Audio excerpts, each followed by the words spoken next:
kuna tule tu miti miti, mimea, mizizi, majani, unaona, magamba yale ya miti yale, na vyakula bwana, lishe. Unasikiaga tibalishe, tiba asili, hivyo vinatoka umo. Sikiliza, hivyo ni by nature, which means no human can make it. Created by God Almighty. Mungu ndo aliumba mimea, ndiyo, na vyakula.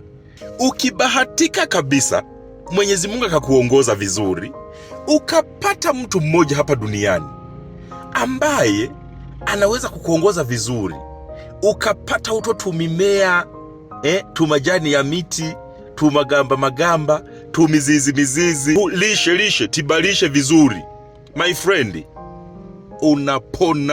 unapona. Hiyo ndio ni nature. Kwa sababu gani?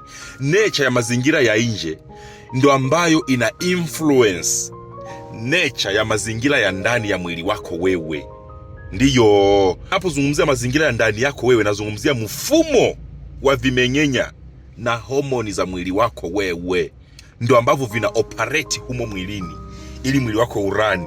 Lakini hivi vitu vinategemea your external environment, na kinachotoka kwenye mazingira ya nje ambacho kinaongoza kwa kuinfluence mfumo wako wa ndani, my friend, ni vyakula na vinywaji. Ndiyo, kwa hiyo mtu mjanja anajua kabisa by nature ale nini, by nature anywe nini, ili vikaendane na nature ya ndani ya mwili wake. Huyo sana kwa kwenye kaoda sasa. Ndiyo my friend, na mapepo yamekaa hapo kwenye hiyo principle. Mtu yeyote ambaye eti wewe eti mwili unawaka, kwa nini wewe mwili uwake moto? Eti ganzi, pepo gani ili wewe? Eti homoni hapa haziko sawa. Hiyo sio mpango wa Mwenyezi Mungu. Una pressure, kisukari, my friend. Nini pepo hiyo, nini hiyo? Sikiliza my friend, ukiona mapepo yamekaa, ujue oda ya Mwenyezi Mungu kwenye mwili wako wewe imepanguka tu, wala hakuna sababu nyingine.